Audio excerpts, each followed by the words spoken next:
Welcome to the Trump Breaking News Network, your daily source for up-to-the-minute Trump news. Join us today and every day. Here's today's news. This is TBNN. Syria's water cut off by Turkey following McCain, Erdogan meeting. By Whitney Webb. Just a matter of days after John McCain's unusual trip to Syria and Turkey, the Turkish government has cut off water supplies from the Euphrates River into northern Syria, violating international conventions on water rights. CHILE, while some measure of stability has returned to pockets of northern Syria following the Syrian Army's recent liberation of al-Qaeda from Aleppo and elsewhere, external forces seem determined to keep the region volatile, regardless of the cost. In the latest example of aggressive foreign intervention in Syria, Turkey, which has long played an antagonistic role in Syria's nearly 6-year-long conflict, has now cut off the flow of the Euphrates River into Syria, depriving the nation of one of its primary sources of water.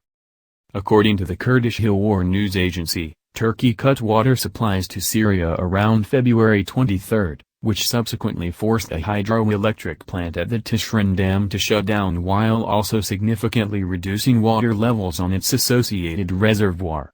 The dam supplies both water and power to key parts of northern Syria, such as the city of Manbij and other parts of the predominantly Kurdish Kobani canton. The dam is one of several major dams along the Euphrates River. Just downstream from Tishrin lies the Tabqa Dam and its reservoir Lake Assad, which supplies Aleppo with most of its power and drinking water, as well as irrigation water for over 640,000 hectares, 2,500 square miles, of farmland. A city official in Manbij told Hill War that the city would provide generator fuel to civilians to help cope with the blackout that has resulted from the river being cut off. The same official added that Turkey had violated the international conventions of water and rivers energy by cutting off Euphrates water. This is not the first time Turkey has deprived Syrians of water as a means to advance their political goals in the region.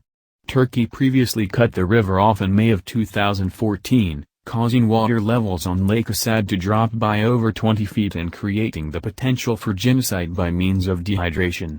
By blocking the river, Turkey threatens Iraqi civilians as well. Major urban centers like Mosul, whose water supplies largely depend on reservoirs fed by the Euphrates, could be gravely impacted if the river continues to be blocked. The act of cutting off the river is not unprecedented, but its timing is peculiar. Just days prior to Turkey's act, U.S. Senator John McCain secretly visited the Kobani Canton, the very region that now finds itself without water, before heading to Turkey, where he met with Turkish President Recep Tayyip Erdogan. According to the senator's office, Senator McCain's visit was a valuable opportunity to assess dynamic conditions on the ground in Syria and Iraq. It adds that McCain looks forward to working with the Trump administration and military leaders to optimize our approach on fighting the Islamic State. While the U.S. has backed the Kurds in their fight to keep their territories along the Syrian-Turkish border free of terrorist influence, it has come at the cost of greatly complicating diplomatic relations between the U.S. and Turkey. For example, in early 2016, Erdogan dramatically demanded that the U.S. choose between an alliance with Turkey or with the Syrian Kurds. The diplomatic standoff has since reached new heights of tension, with Turkey threatening to invade Kurdish-held Manbij less than 2 weeks ago. Manbij is suffering the most from Turkey's blockage of the Euphrates, suggesting that the move could be intended to destabilize the Kurds before something more drastic takes place.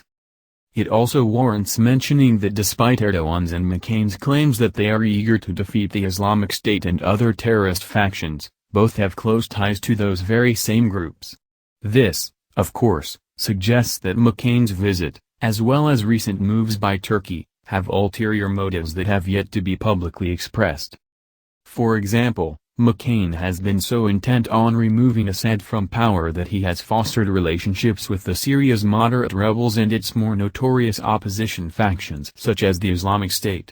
Photographic evidence has confirmed this, with one infamous photo showing McCain posing with Khalid al-Hamid, a moderate rebel who gained notoriety after a video of him eating the heart of a Syrian army soldier went viral online. McCain has also admitted meeting with ISIS on national television, going so far as to acknowledge that he is still in contact with the infamous terrorist group. Senator John McCain in Syria with members of the US-backed rebel group Northern Storm. Erdogan, for his part, was revealed to be a major player in the smuggling of Islamic State oil out of Syria for sale on the global market. It was these oil sales that enabled the Islamic State to grow into what it is today and to become one of the world's most well-funded terror groups. With such connections now well documented, it seems unlikely that McCain and Erdogan discussed how to defeat the Islamic State. Based on the evidence, it seems much more likely that both remain eager to destabilize the region due to their shared goal of deposing Assad. With Turkey already working to destabilize northern Syria by cutting off key resources, we will soon see what other measures may have been discussed during this secret meeting. That's the news. Join us here every day. Be sure to subscribe and click the bell. See you next time. This is TBNN.